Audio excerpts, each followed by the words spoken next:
Bangladeshi cricketer মানে গালি, তুই তো মানুষ না, তুই তো বাংলাদেশ দলের ক্রিকেটার।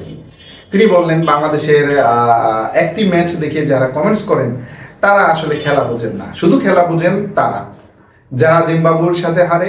আসসালামু আলাইকুম। বাংলাদেশের ক্রিকেটাররা যে আচোদা, আই এম রিয়েলি সরি এই শব্দটি ইউজ করার জন্য, তার আরো একটি প্রমাণ আমরা পেলাম আজকের যেই জিম্বাবুয়ের সাথে দ্বিতীয় টেস্ট হলো। টেস্ট ম্যাচের প্রথম দিন শেষে সংবাদ সম্মেলনে তাইজুল ইসলাম বিস্ফোরক এক বক্তব্য দিলেন আর কি।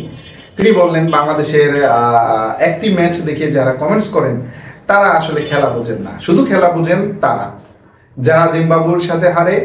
লাস্ট চ্যাম্পিয়ন্স ট্রফি থেকে শুরু করে এখন পর্যন্ত কোনো জয় নাই, প্রতি ম্যাচ হেরেই যাচ্ছে, তারপরেও তাদের ব্যাপারে কিছু বলা যাবে না। কিছু বললেই বলবেন আপনি ক্রিকেটের কিছু বোঝেন না, যেহেতু তারা ক্রিকেট খেলে তারাই ক্রিকেট বোঝে, আর কেউ বোঝে না। এবং খেলা বোঝে না এটা বলে না, খেলা বোঝে না, খেলাও বলতে পারে না, উচ্চারণ করতে পারে না, সে আবার খেলা আমাদের শিখাতে আসে, আমাদেরকে বলতে আসে আরে ভাই তুমি ভালো খেলো দেখে তুমি যাদের দলে চান্স পেয়েছো, আমরাও খেলেছি, আমরা চান্স পাইনি, আমরা গ্রামে খেলছি। যারা ক্রিকেট দেখে সবার কি ক্রিকেট খেলতে হবে? ক্রিকেট মানে বোঝার জন্য সবাইই ক্রিকেট খেলতে হবে?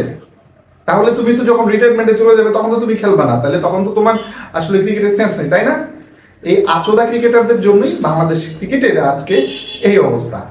মাত্র 5টা উইকেট পাইছে। আরে বেটা তুই আগের ম্যাচের মধ্যে কোনো উইকেট পাস নাই, প্রথম ইনিংসে, দ্বিতীয় ইনিংসে পাইছে 2টা উইকেট, তাও কত 70 রানের মতো লো স্কোরিং যে টেস্ট ম্যাচ, সেখানে 70-এর উপর রান দিয়ে তুই 2টা উইকেট পাইছস 2 ইনিংস মিলায়। আর আজকে মানে প্রথম দিকে তো উইকেট পাস নাই, প্রথম দিকে কি তোর মতো তাইজুলকে উইকেট পাইছস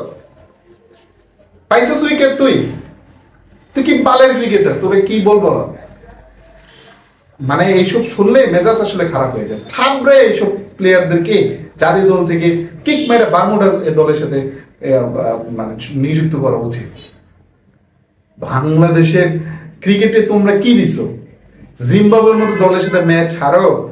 তো আগে তো মানে ফর্ম ফেরানোর জন্য জিম্বাবুয়েকে নিয়ে আসা হতো, যে না এদের সাথে খেলে ফর্ম ফিরাবে। এখন এমন অবস্থা হয়েছে যে বারমুডা বা কেনিয়া এদেরকে নিয়ে আসতে হবে, কারণ জিম্বাবুয়ের সাথেও পারে না। আরেকটা জিনিস আপনারা দেখেন, যদি ম্যাচ জিতে যেত তাহলে বলতাম ভাই এখনো তোমরা তাদেরকে অল আউট করতে পারো নাই। এবং প্রথম ইনিংসে কিন্তু মানে প্রথম টেস্টে কিন্তু তাদের লাস্টে 9 উইকেটে তারা 30+ উপরে একটা পার্টনারশিপ করেছিল।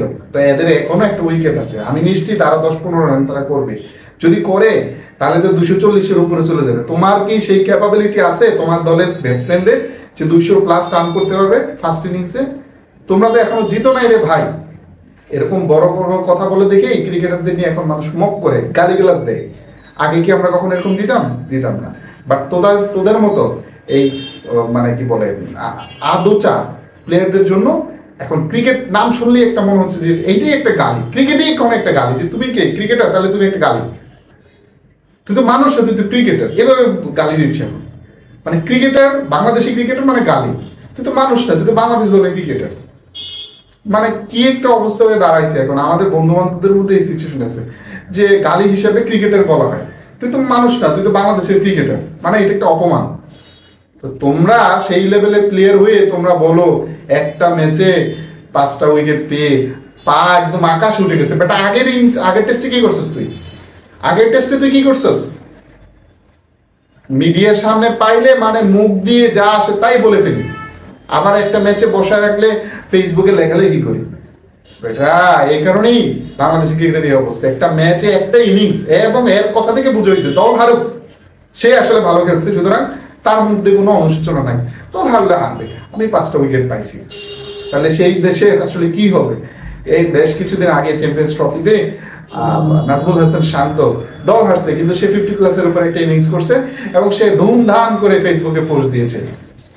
মানে এই হলো দেশের অবস্থা ক্রিকেটারদের। তো তাদেরকে আদৌচা বা আচোদা না বলে কি তাদেরকে স্বর্ণখণ্ড বলবো? আই এম রিয়েলি সরি যে আসলে এগুলো বলতে হচ্ছে, বাট না বলে উপায় নাই, কারণ ক্রিকেটের যে অবস্থা এগুলোই বলতে হবে। এগুলো ছাড়া তাদেরকে সম্মান দেওয়ার মতো কিছু নাই, অবশিষ্ট কিছু নাই। মানুষ দল হারলেও তো মানুষের নর্মাল একটা সেন্স কাজ করে, নম্রতা ভদ্রতা থাকে। কিভাবে বলে যে একটা ম্যাচ দেখে যারা বলে তারা খেলা বোঝে না, তুমি খেলা না সরি খেলা বোঝে না, কত বলতে পারে না। এরা তো সব মানে কি বলে বাংলাদেশের ক্রিকেটের যারা, এরা তো সব একদম লো লেভেলের। এরা ক্রিকেটার না হলে কি যে করতো আল্লাহ জানে। তো তারা যখন হুক করে এরকম একটা কি বলে ফ্ল্যাশ লাইট পেয়ে যায়, তো তাদের মুখ দিয়ে অনেক কিছুই বের হবে। এটা তাদের চরিত্র। যে ক্রিকেটার না হলে সে কি হইতো, এটা আমি জানতে চাই। তাইজুল ইসলাম, তুমি যদি ক্রিকেটার না হইতে তাহলে তোমার পজিশন এখন কোথায় থাকতো? রিক্সা বা ড্রাইভার বা অন্য কিছু হইতে কিনা, এটা আমাদেরকে কমেন্টস করে একটু, তুমি যদি দেখো বা তোমার আত্মীয় স্বজন কেউ যদি দেখে থাকে তাহলে কমেন্টস করে আমাদেরকে জানাইতে পারো। মানে এগুলো রাগ থেকে আসতেছে ভাই। বলার একটা সংবাদ সম্মেলনে এমনি কথা বলে, মানে পা একেবারে আকাশে উঠে গেছে 5টা উইকেট পেয়ে। কত ম্যাচ গেছে যে উইকেটলেস ছিল, সেগুলোর মধ্যে মানে কিছু বলা যাবে না। মানে কি বলবো আসলে। থাক, আজকে এই পর্যন্ত থাকলো। তাইজুলের কোনো আত্মীয় স্বজন কেউ যদি দেখে থাকেন তাহলে তার ফ্যামিলি ব্যাকগ্রাউন্ডটা কি একটু কমেন্টস করে জানাবেন।